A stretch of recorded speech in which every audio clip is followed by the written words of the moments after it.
Welcome to morning మన్నా. నేటి వాక్య దర్శనం కొరకు యెషయా గ్రంథం 40 అధ్యాయం 31వ వచనం. యెహోవా కొరకు ఎదురు చూచువారు నూతన బలం పొందెదరు. వారు పక్షిరాజు వలె రెక్కలు చాపి పైకి ఎగురుదురు. అలయక పరిగెత్తుదురు, సొమ్మసిల్లక నడిచిపోదురు.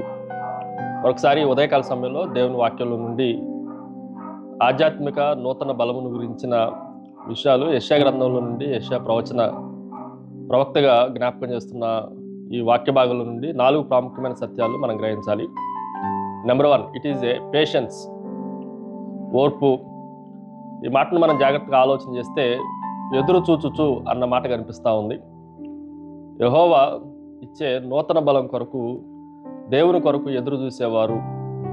ఎదురు చూడటం అని అంటే కేవలం ఖాళీగా కూర్చోటం అని కాదు, కానీ దేవుడు మనకిచ్చే నూతన బలం కొరకు తీక్షణమైన కోరికతో, దేవుని పైన ప్రేమతో ఆయన ఇస్తాడు అన్న వాగ్దానం కొరకు కనిపెట్టడం అన్న విషయాన్ని మనం జాగ్రత్తగా ఆలోచన చేయాలి. ఉదాహరణకి అబ్రహాము దేవుడు తనకిచ్చిన వాగ్దానం కొరకు సుమారుగా 25 సంవత్సరాల పైన దేవుని కొరకు ఆధారపడి ఎదురు చూసినట్లుగా దేవుని వాక్యంలో నుండి మనం ఆలోచన చేయొచ్చు. ఎదురు చూడటానికి ప్రార్థనే ఒక మంచి ఆయుధంగా ఉంటుంది. ప్రార్థనాపూర్వకంగా ప్రభు కొరకు ఎదురు చూడటంలో మనము ముందడుగు వేయాలి అన్న విషయాన్ని మనం గ్రహించాలి. రెండో విషయాన్ని మీకు జ్ఞాపకం చేస్తాను. ఇట్ ఈజ్ ఏ ప్రజెన్స్, సన్నిధి. నూతన బలము పొందుదురు అన్న మాటను మనం జాగ్రత్తగా ఆలోచన చేస్తే దేవుని సన్నిధిలో ఉన్నప్పుడు దేవుడు ఆటోమేటిక్గా నూతనమైన రెన్యువల్ పవర్ని ఆయన ఇవ్వగలడు అన్న విషయాన్ని మనం గ్రహించాలి. ఉదాహరణకి మొబైల్ ఛార్జింగ్ అయిపోయినప్పుడు ఎలాగైతే పవర్ సోర్స్కి పెడతామో, అలాగే మనం కూడా మన ఆధ్యాత్మిక శక్తి ఓపిక అయిపోయినప్పుడు దేవుని సన్నిధిలోనికి మనం వచ్చి దేవుని సన్నిధి అనే పవర్ సోర్స్కి కనెక్ట్ అయినప్పుడు ఆధ్యాత్మికంగా మరలా మనం శక్తి పొందడానికి అవకాశం ఉంటుంది అన్న విషయాన్ని మనం గ్రహించాలి. మూడో విషయాన్ని మీకు జ్ఞాపకం చేస్తాను. It is a prospective, దృక్పథము.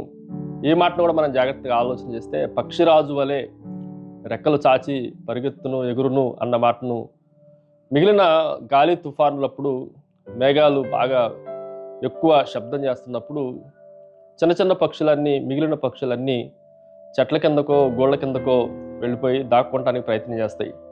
కానీ పక్షిరాజు మాత్రమే ఆ తుఫానికి, ఆ గాలి వానలకి, ఆ గాఢాంధకారానికి మించి మేఘములు పైకి వెళ్ళి అది రెక్కలు చాపి ఎగరటానికి అవకాశం ఉంటుంది.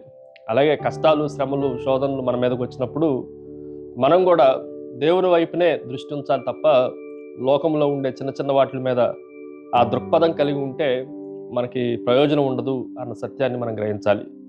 Finally it is a power, శక్తి. అలయక పరిగెత్తుదురు, సొమ్మసిల్లగా నడుచుదురు అన్న మాటను మనం జాగ్రత్తగా ఆలోచన చేస్తే ఇది ఒక అసాధారణమైన శక్తిని జ్ఞాపకం చేస్తూ ఉంది.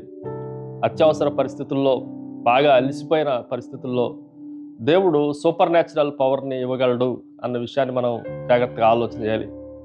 ఉదాహరణకి ఏలియా ఆ రథములు వెంబట పరిగెత్తుతున్నప్పుడు దేవుని అదృశ్య హస్తము ఏలియా పైన ఉండటం వలన రథముల కన్నా ముందుగా పరిగెత్తును అన్న మాట మనకు కనిపిస్తూ ఉంది. కొన్నిసార్లు దేవుని అసాధారణమైన శక్తి మన పరిచర్యల్లో మనకి అది ఉపయోగపడుతుంది, దాని కొరకు కనిపెట్టాలి అన్న విషయాన్ని మనం గ్రహించాలి. ప్రార్థన. సకల ఆశీర్వాదములకు కారణభూతుడు తండ్రి, యెహోవా కొరకు ఎదురు చూచువారు నూతన బలం పొందెదరు అన్న వాక్యాన్ని, వాగ్దానాన్ని మా జీవితాల్లో, మా పరిచర్యల్లో మీరే నెరవేర్చి మహిమ, ఘనత, ప్రోవలు ఆరోపించుకోమని యేసు నామమున అడిగి వేడుకుంటున్నాం తండ్రి. ఆమెన్. God bless you.